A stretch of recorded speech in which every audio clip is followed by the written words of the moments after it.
Voy a arrancar entonces, con su permiso. Y el tema que nos une a todos tiene que ver con la educación. Y ustedes deben haber escuchado muchas veces una frase de Nelson Mandela, que la educación es una de las armas más poderosas para transformar el mundo. Yo hace 4 semanas estuve en El Salvador. Ustedes deben haber estado siguiendo las noticias de la caravana que ya llegó a Estados Unidos. Y en esa conferencia me llamó la atención, bueno, primero el tema, la gravedad de lo que implica ese tema, ¿no? Pero recuerdo a un joven de 16 años que había perdido una pierna por haber tratado de emigrar ilegalmente. Eso le cambió la vida. Ya ese joven no va a ser nunca más quien era. Y él dijo, si yo hubiese tenido una oportunidad de estudiar, no hubiese intentado irme de mi país. Entonces, yo quisiera empezar con este mensaje de que ustedes son parte de instituciones que están transformando y que están afectando el futuro de seres humanos. Y es que al final la sociedad se hace a partir de ciudadanos educados. Y la educación tiene que ver con precisamente generar individuos capaces de contribuir al desarrollo del país, no solo económicamente, sino también socialmente. Entonces, yo quisiera estructurar esta presentación en 3 partes. Y de hecho, esta primera parte tiene que ver con el contexto, ¿okay? La segunda parte tiene que ver con la tecnología como una oportunidad trascendental para aprender sin fronteras. Y la tercera parte tiene que ver con recursos, estrategias y ejemplos de cómo se está incorporando la educación virtual a distancia, e-learning en los procesos de formación. Yo quisiera que al final de esta presentación ustedes pudieran salir con algo útil que puedan empezar a explorar, ¿okay? Porque yo pienso que uno de los retos más grandes que tenemos en educación es que, pues, ¿cómo se dice? Es sobrecogedor la sensación que uno tiene cuando escucha todos los retos, ¿no? Pero al final, ¿cómo avanzo? ¿Cómo doy ese paso más, ¿no? Entonces yo espero que en esta presentación también ustedes puedan llevarse una serie de ideas y de recursos que puedan inspirarles a innovar.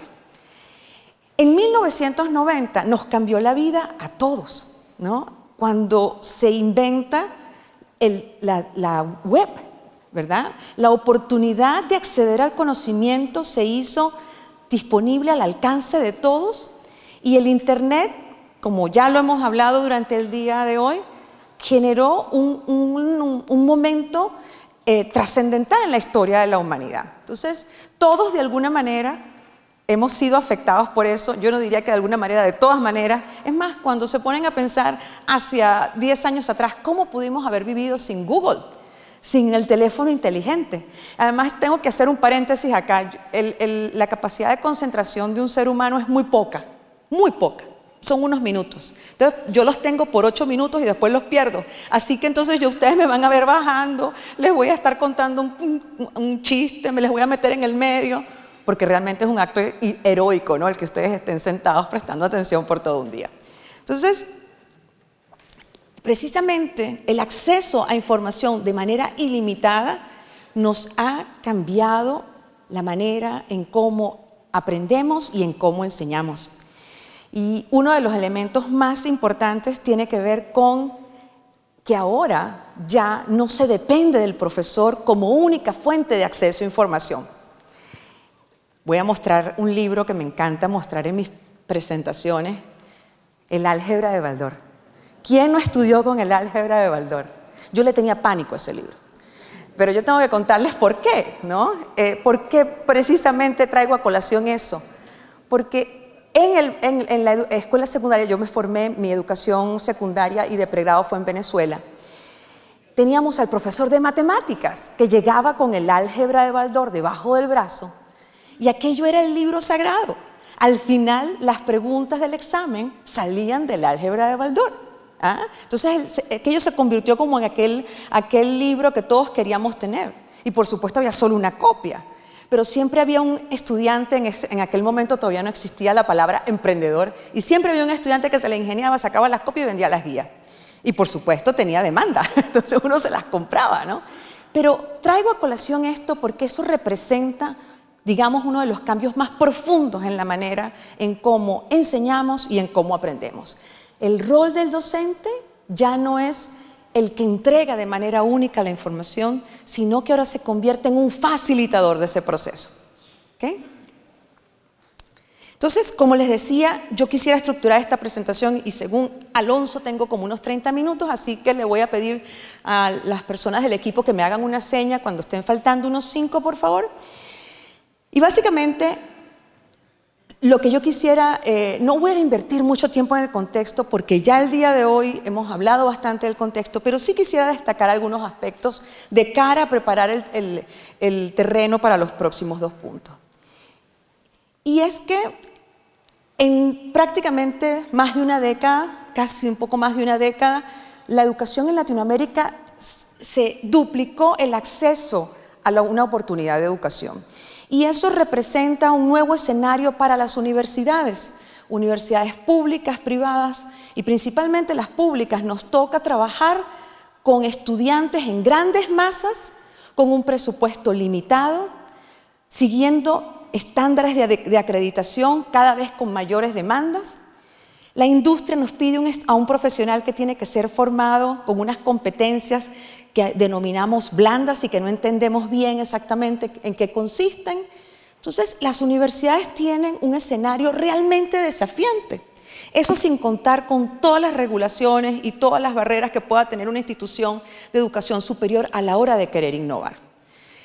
Yo los invito a revisar, y esta presentación va a estar disponible para ustedes, pero yo los invito a revisar, está en español, un informe del Banco Mundial que salió publicado el año pasado y que se denomina la educación superior en una encrucijada. Estamos realmente en una encrucijada importante y le pido disculpas que está la referencia en inglés, pero eso les va a dar una visión de conjunto del estado de la educación superior en América Latina. Se reporta en ese documento que hay cerca de 10.000 instituciones de educación superior en casi 60.000 programas o carreras de estudios, sirviendo a más de 20 millones de ciudadanos. Entonces,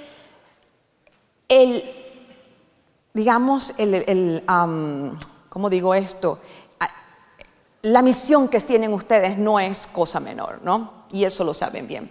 Ahora, también les voy a pedir disculpas que algunas de estas láminas tienen palabras en inglés, no me dio tiempo de generar este gráfico en español, pero esencialmente hay una palabra acá que está en el medio que hemos hablado hoy a lo largo del día que tiene que ver con calidad, quality, ¿no? Las universidades ahora enfrentan presiones importantes. Eso era un concepto que no estaba en la educación superior hace unos años atrás. Tienen la presión de promover innovación, de generar investigación, de generar acceso a la educación, de formar líderes. Entonces las universidades se ven ahora ante una presión que tiene múltiples aristas, ¿no? Y eso hace aún más complicado el entregar una educación de calidad. ¿Cuántas veces no salimos, todos acá fuimos parte, fuimos estudiantes, somos estudiantes, con montones de preguntas y dudas a la hora de asistir a una clase que probablemente no fue explicada bien y básicamente dependíamos de aquel profesor que era, o el tutor que nos iba a resolver o ayudar a resolver las inquietudes que teníamos, ¿verdad? Bueno, ese panorama está cambiando también con todo lo que nos aporta la tecnología y las oportunidades de e-learning. Y es que ahora las universidades nos toca formar agentes de cambio. Nos toca formar a individuos que hagan la diferencia y que sean capaces de resolver problemas complejos. Voy a citar ahora un reporte que acaba de ser publicado por el World Economic Forum que tiene que ver con las profesiones del futuro. Los invito a que lo revisen también, es un informe larguísimo, pero con que se lean los hallazgos más predominantes les va a ser de utilidad. Y ese reporte lo que hace es dar una mirada a los próximos 5 años en 2 industrias en el mundo. De esas 2 industrias, 2 son la minería y la industria de consumo, que incluye la agricultura. Menciono estas por el contexto de Perú. Pero este reporte básicamente lo que hace es generar algunas reflexiones que es importante que las instituciones de educación superior tengan en consideración. Y es que hay 4 tecnologías que están listadas acá, que están revolucionando la manera en cómo se enseña y cómo se aprende. Hay 2 en español y 2 en inglés, las voy a traducir. Es Internet de alta velocidad accesible en cualquier espacio, la inteligencia artificial, de las cuales ya deben haber oído con mucha frecuencia, Data Analytics, que tiene que ver con análisis de datos, y la tecnología basada en la nube. Y es que estas 4 tecnologías básicamente van en español, perdónenme, yo soy de Venezuela, pero tengo 20 años viviendo en Estados Unidos y hay unas palabras que uno se aprende en inglés y no se las aprende en español, así que les pido disculpas, pero hay una palabra que tiene que ver con disruptive, como interrumpir, como mover el escenario, ¿verdad?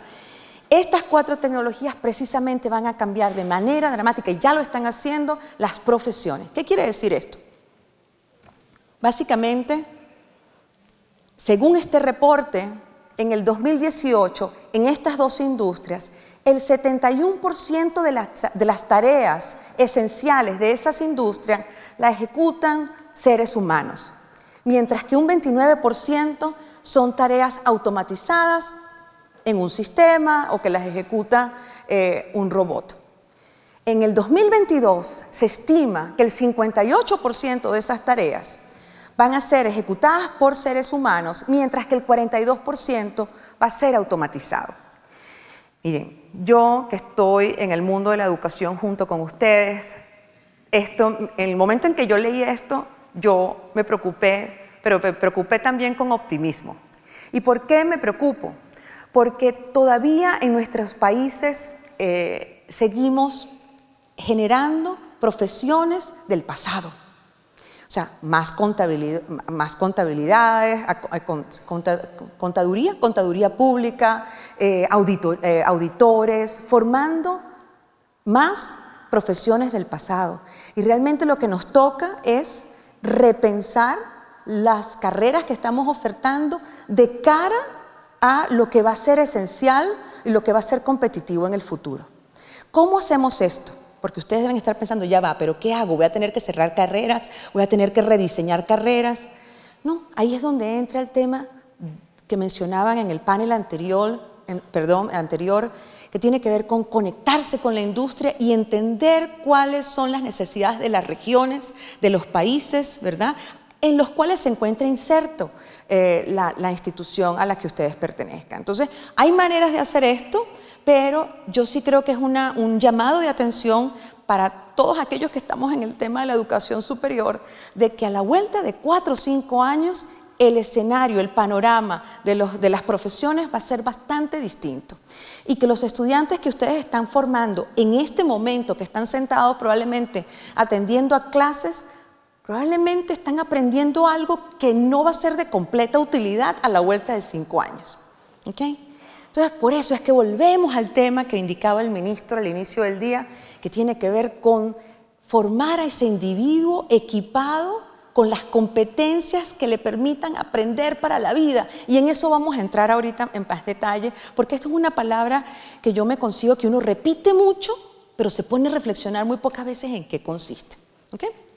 Entonces, de cara a esto, si nos ponemos nos detenemos a pensar por un momento, en estos días alguien me comentó la expresión de bebés digitales. Y es que nuestros estudiantes en 20 años, en 15, 20 años, son los estudiantes que nacieron recientemente y que ya tienen un iPad o un teléfono en la mano.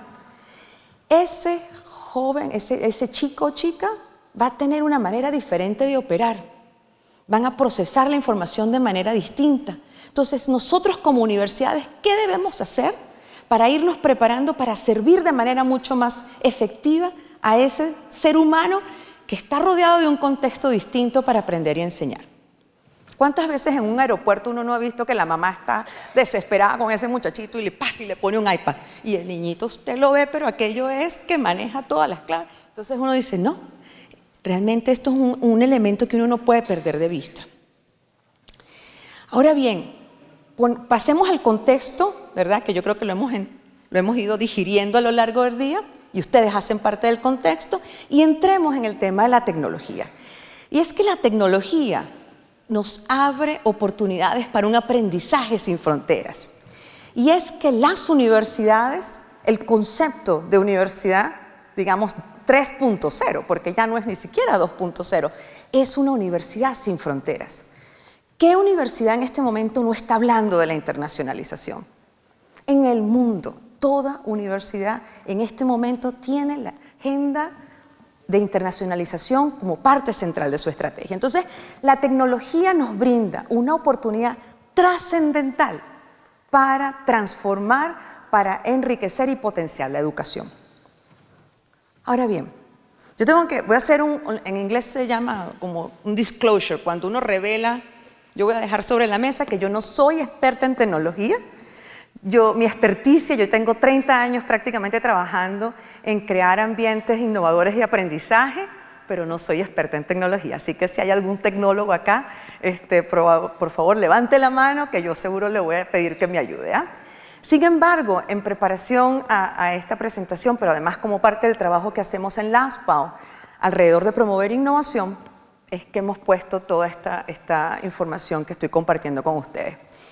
Pero en el tema de educación, de e-learning o educación a distancia, pudiéramos distribuir, que es un tema tan complejo, en dos grandes componentes, ¿no? El aprendizaje en línea, ¿verdad?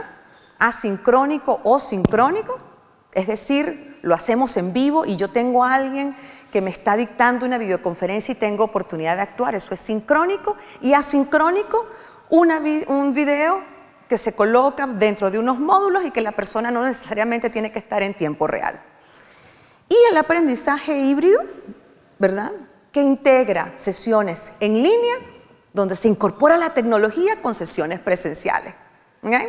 Entonces, tengamos esas dos modalidades, digamos, para enmarcar la conversación. Otro recurso que yo quiero compartirles es precisamente lo que ha generado el Tecnológico de Monterrey. Ustedes me imagino que han escuchado el Tecnológico de Monterrey.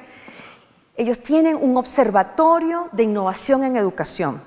El TEC está a punto de lanzar una de las, digamos, de estas cosas que solo hace el TEC con esa audacia, ¿verdad?, de cambiar de manera completa su currículum a partir de agosto del próximo año.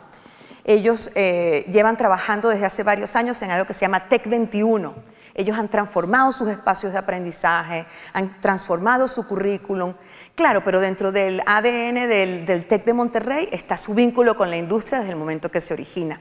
Pero a partir del próximo agosto del 2019, el TEC va a apagar la luz, digamos, del currículum anterior y prende una luz con el currículum nuevo y la manera de enseñar. Es realmente admirable y gratificante ver lo que han logrado.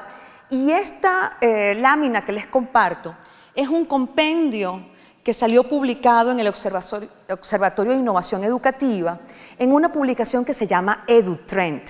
Yo le pido disculpas acá también otra vez por el tamaño de la letra, pero básicamente no espero entrar en el detalle de estas tecnologías, pero si entran en Google, ¿verdad que Google es una maravilla? Uno lo googlea y todo sale, ¿no? Es más, a veces hasta a uno, yo estoy en una reunión hablando inglés y alguien me dice el apellido y yo lo anoto mal y pongo el apellido y me lo corrige y me sale la persona que yo busco. Entonces es una maravilla.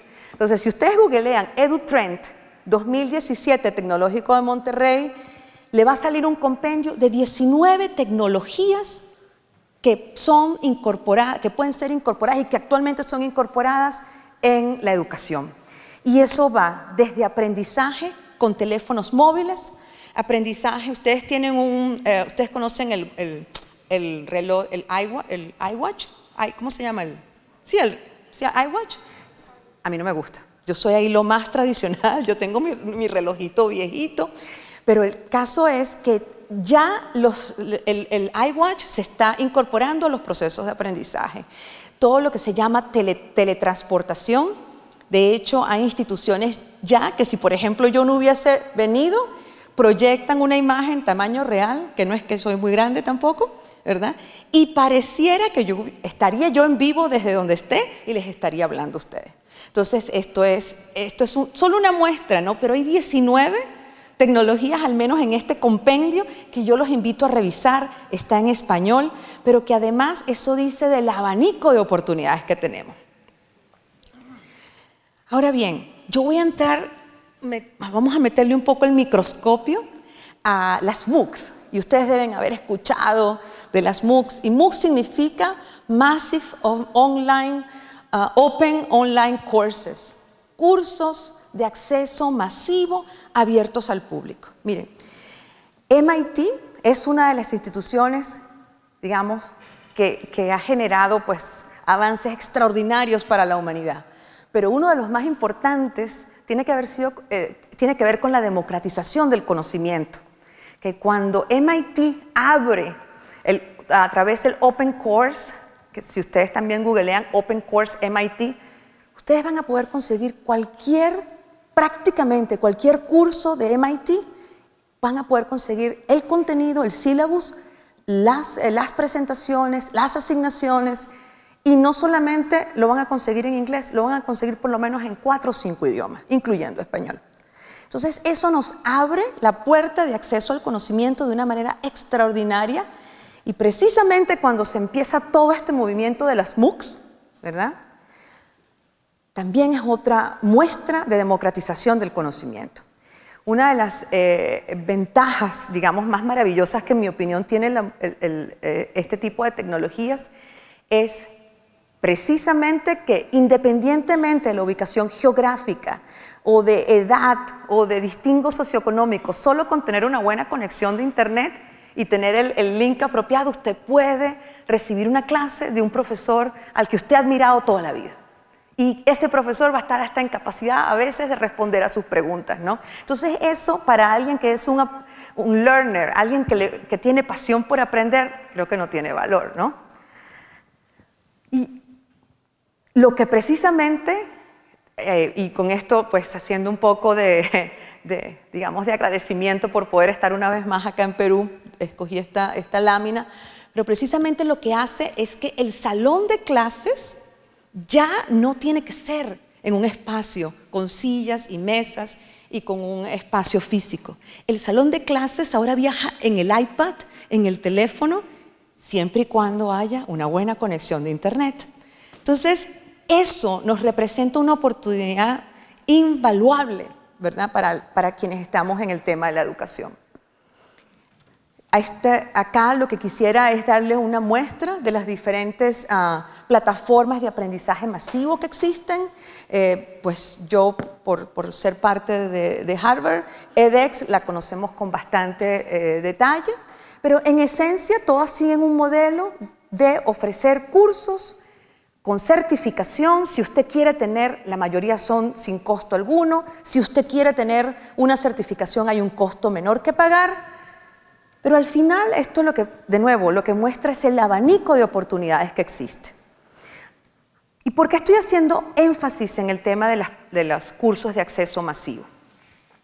Porque en el modelo híbrido que les mencioné hace unos minutos, precisamente hay 3 maneras que se puede incorporar la tecnología dentro del esquema de enseñanza que ustedes tienen establecido en sus universidades. Y puede ser una manera de abordar algunos de los retos que mencionábamos al inicio, de enseñar con una calidad estandarizada, de acceder a conocimiento y a información actualizada de primera, pero también da la oportunidad de resolver problemas que podamos estar teniendo en nuestros ambientes de aprendizaje. Entonces voy a dar 3 ejemplos. Y el primero es lo que en inglés ustedes deben haber oído, 5 minutos. No, señor. En Perú el tiempo va más rápido, creo yo. El aula invertida que es Flip Classroom, perdón, es el término con el que se le conoce. Básicamente consiste, ¿ustedes han oído el aula invertida? ¿Sí? ¿Los tengo despiertos todavía? ¿Sí? Ok. Es básicamente sacar del salón de clases todo lo que es la transferencia de información. Y el tiempo de clase en aula queda para llevar adelante tareas, actividades donde el profesor es quien facilita el proceso. Entonces ya deja de ser un proceso de transmisión de información, como lo estoy yo haciendo con ustedes en este momento, sino que saco la transmisión de información y la saco con un MOOC o con un video o con una serie de videos en función del diseño que tengamos. Cursos remediales ha sido un mecanismo, ha sido una de las maneras, en la que se ha utilizado también las MOOCs. Y ha habido mucho éxito y hay investigación, y yo les puedo compartir estos recursos luego a Alonso para que se los comparta a quienes tengan interés. Hay muchos ejemplos con data que argumentan cómo un curso en MOOCs, por ejemplo, en matemática, tiene un efecto importante en la reducción de la tasa de deserción, en el aumento de la tasa de aprobación y en lograr que el estudiante esté mucho más conectado con el proceso de aprendizaje. También hay ejemplos interesantes que observar en cursos de inicio del primer año, que son cursos de entrada, cursos básicos, donde usualmente son clases con números de estudiantes muy altos y se ha probado también, y hay data que lo soporta, que argumenta esto, que tiene un efecto de fortalecimiento del proceso de aprendizaje. Y aquí hay un paréntesis, es fundamental estar en capacidad de demostrar con data de que realmente estos recursos incrementan la ganancia de aprendizaje. Yo creo que eso es un mensaje que yo quisiera dejarles porque es uno de los retos que tenemos con mayor fuerza en la educación superior. Así luce un curso de MOOC, ¿ok? Básicamente yo hice el ejercicio en edX de buscar cursos en español, en ingeniería, y aquí aparecieron por lo menos unos 30 cursos, 34 cursos que pueden ser tomados al ritmo de cada estudiante. Entonces, esto es un ejemplo de cómo luce un MOOC, ¿ok? De nuevo, aquí tenemos para conversar. Aquí tenemos una serie de recursos que podemos pasar todo el día, pero yo quisiera enfatizar en estos dos elementos, realidad virtual y realidad aumentada.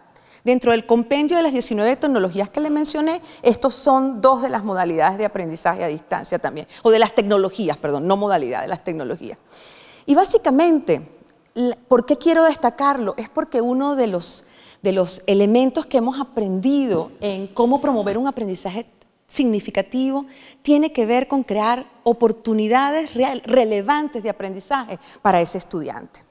Cuando uno le expone a un estudiante como el rector Homero, que contaba del joven con las galletas de quinoa, eso es una muestra del potencial que se puede destapar cuando se proveen las condiciones adecuadas y el estímulo apropiado para que ese estudiante aprenda. Entonces, la realidad virtual y la realidad aumentada nos permiten agregar un tono de realidad, ¿verdad?, y de relevancia. Pero ahora voy a volver al punto esencial de todo este tema que tiene que ver con la pedagogía. Entonces yo quería compartirles esto para que viesen la diferencia entre realidad aumentada y realidad virtual, pero básicamente con el propósito de que ustedes puedan llevarse estas terminologías, las puedan googlear y puedan empezar a trabajar cómo experimentar y cómo innovar algunos de los cursos que llevan a partir de la incorporación de estos elementos.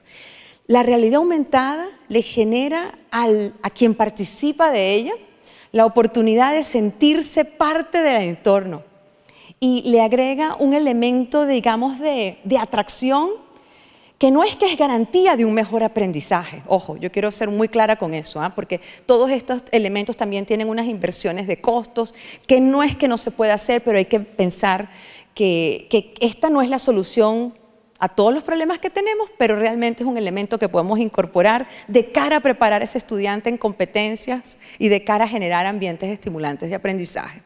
Y la realidad virtual, ¿verdad?, lo que hace es sumergir al participante en una realidad simulada donde, y ustedes deben haber oído de las simulaciones, uno puede enfrentar al estudiante a situaciones que les va a tocar enfrentar en el futuro y dentro de un mecanismo, digamos, dentro de la clase, ¿no?, generar espacios donde ese estudiante pueda ser parte de un problema ficticio o real, pero con elementos de realidad que lo acercan mucho más a un escenario, ¿no?, real. De nuevo, esto está citado de EduTrend del Observatorio de Educación del TEC de Monterrey. Y es que así luce cuando, yo no sé si ustedes han tenido ocasión, pero mi esposo en estos días llegó con uno de estos artefactos y me dice, mira lo que me regalaron. Y cuando yo me lo pongo, aquello es una cosa que uno no se puede ni mover, porque realmente la sensación que se produce es de realidad, ¿no? Entonces, de nuevo, mi mensaje no es que para poder mejorar la calidad de la educación tenemos que invertir en tecnología, pero sin duda el incorporar la tecnología, el aprovechar todo el acceso a información que tenemos puede ser poderoso a la hora de fortalecer la manera como enseñamos. Google ha generado numerosos, yo los invito a que un día que ustedes no tengan así como que estén como relajados, que tengan un poco de tiempo, puedan explorar todo lo que Google ofrece en términos de entrar en detalle. Por ejemplo, en este caso es Google Body, que tiene que ver cómo se explora el cuerpo humano por medio de Google, pero también está Google Earth, Google Ocean, donde entran dentro del océano. Entonces, imagínense por un momento que ustedes han rediseñado su curso, que han sacado información que ya quizás no es relevante, que lo tienen enfocado por resultados de aprendizaje, ¿okay? Y que ahora, dentro del diseño, ustedes incorporan algunos de estos elementos. O sea, todo esto tiene que estar, por supuesto, dentro de un marco, digamos, de un modelo educativo que sea consistente y que esté avanzando la universidad, pero el mensaje que quiero compartirles es precisamente que se abre un mundo de oportunidades para hacer mucho más relevante el aprendizaje de nuestros estudiantes. Pero al final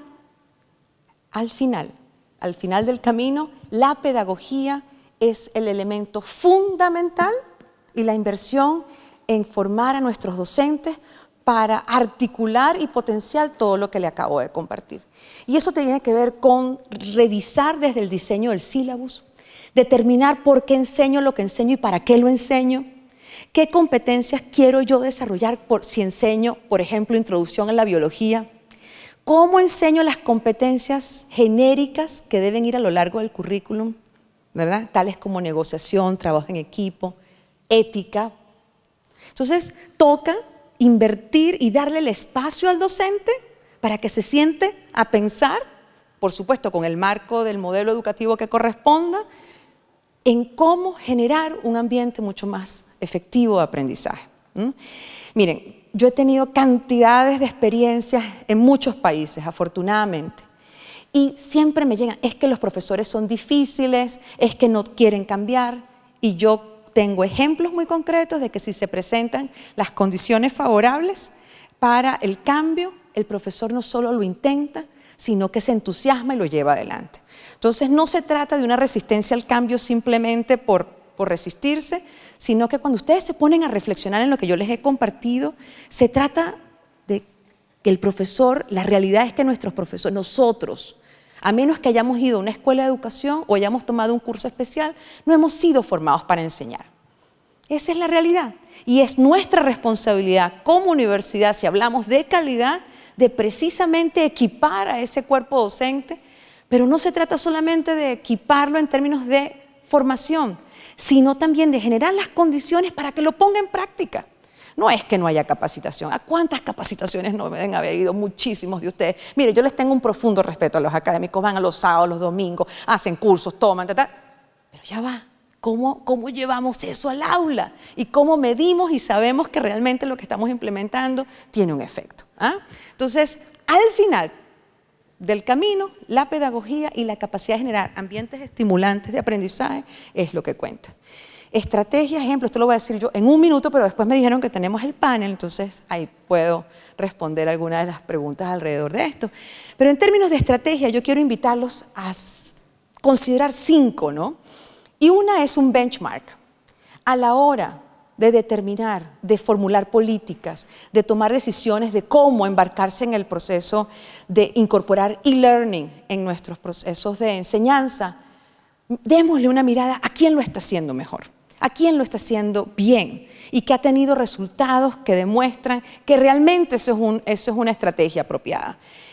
MIT, por ejemplo, a mí es una institución que me inspira mucho porque constantemente están haciendo estudios de quién lo están haciendo mejor, quién lo está haciendo mejor que ellos. De hecho, MIT acaba de embarcarse en un proceso de reestructuración, de repensar el currículum de pregrado. Aquí entre nosotros, ¿qué necesidad tiene MIT? ¿No? Si ustedes se ponen, ay, pero MIT, pues sí, lo están haciendo, pero constantemente están dándole una mirada hacia afuera. Los modelos que promuevan asimilación, desarrollo de competencias blandas y en aprendizaje significativo. Miren, no hacemos nada con enseñar de manera tradicional, pero empaquetada con la tecnología, empaquetada en un MOOCs o con todos los aparatos que les acabo de mostrar, si el profesor sigue siendo el único medio de acceso a información por parte del estudiante. Entonces esto requiere repensar nuestros modelos educativos y aportar las condiciones necesarias para desarrollar a ese docente. ¿Okay? El cuarto elemento tiene que ver con investigar, recolectar data. Mire, y data tan sencilla como tasa de reprobación. Si yo aplico esta metodología en un grupo A y tengo estos resultados, ¿cómo la comparo con un grupo B al que le aplico la misma? Sencillo, ¿okay? Llevar la rigurosidad de la investigación para recolectar data. Y mapear recursos existentes. ¿Qué hay? ¿Quién está haciendo lo mismo? ¿O quién lo está haciendo mejor? Pero además, mapearlo de manera organizada, de manera que ustedes puedan tener un atajo para las buenas prácticas, ¿no? Y en ese sentido, tengo algunos ejemplos. Arizona State University es una de las instituciones que más ha avanzado el tema de aprendizaje en línea a nivel de pregrado. De hecho, tienen un modelo de aprendizaje adaptativo y lo han implementado sobre todo con el tema de la enseñanza de cursos de matemática en el primer año. Pero de nuevo, si entran en Google y buscan Arizona State University Online Education o educación en línea, lo van a conseguir. Carnegie Mellon, que es una de las universidades con mayor experiencia y prestigio en todo lo que tiene que ver con ciencias de la computación, también ha generado mecanismos y estrategias de apoyo para sus profesores a manera de que puedan generar sus propios cursos en línea. Open University en el Reino Unido, y de hecho van a tener un presentador, uno de los conferencistas el jueves del Reino Unido. Estuvimos hablando de esto hoy en la mañana. Open University es una de las universidades más antiguas, digamos, de las que empezó a hacer primero este tema de la enseñanza en línea. Y lo hacen con una rigurosidad en términos de la investigación que merece la pena que ustedes le puedan dar una revisada. Y ahora moviéndonos a Latinoamérica, el TEC de Monterrey. Cito solamente el tema del profesor avatar, porque es una de las cosas que más curiosidad me generó, pero la cantidad de recursos y de avances que ha hecho el TEC de Monterrey es realmente encomiable. El profesor avatar es esta figura que les digo que viaja de un lado a otro, y ya han habido experimentos interesantísimos utilizando a este profesor que se transporta digitalmente de un campus a otro. Y no muy lejos tenemos a la Pontificia Católica de Chile, digo no muy lejos geográficamente, quien ha hecho un trabajo extraordinario también en generar una plataforma en línea a nivel de posgrado y de cursos de educación continua. EAFIT en Colombia también, y como esto hay una lista bastante extensa de instituciones en Latinoamérica, pero EAFIT Colombia, con el tema de la realidad virtual y aumentada, ha generado simuladores de cirugía, donde los estudiantes de medicina entonces tienen un reto y les toca en equipo, con ese simulador precisamente, llevar adelante una cirugía. Como recursos, ya se los he compartido, el Observatorio de Innovación Educativa, el Observatorio MOOCs de la Pontificia Universidad Católica en Chile, el Center for Mobile Learning de MIT. Ya también hay que darle una mirada, sobre todo para ver las oportunidades que se abren con el uso de los teléfonos móviles. Moodmaker, miren, yo estoy así haciendo una cosa que yo odio hacer, que es tener que correr con todo el contenido, pero no quisiera, y le pido disculpas al equipo organizador, pero solo me quedan 2 láminas. El Moodmaker es una iniciativa que junta 9 universidades con financiamiento del proyecto Erasmus de Europa, Y son 6 universidades de América Latina y 3 de Europa. Y esto es fantástico, porque ellos lo que han hecho es trabajar en la creación de capacidad de cursos MOOC en español. ¿Okay? Y al final nos va a tocar seguir dándole la cara a desafíos muy complejos. Entonces el problema de la educación, el reto, es un desafío complejo. Y allí tenemos todos que colaborar. Tenemos que generar espacios colaborativos. Esto es un programa que llevamos adelante en Puno, que está terminando mañana con 240 profesores, donde hemos generado espacios precisamente para promover la innovación en la enseñanza y el aprendizaje, pero el tema del desafío de la educación superior nos toca colaborar, aprovechar de los recursos que existen y con el propósito final de educar ciudadanos globales. O sea, por eso estamos acá. Esta fotografía es de un grupo de jóvenes de sanmarquinos en un programa para estudiantes del siglo XXI, que realmente es yo me siento muy orgullosa. Yo no soy peruana, pero cada vez que veo a jóvenes con ideas estimulantes y con la curiosidad me siento muy orgullosa. Y aquí tienen mis datos y pues quedo a la orden y ahora sí, ya termino. Muchísimas gracias. Gobierno del Perú. El Perú primero.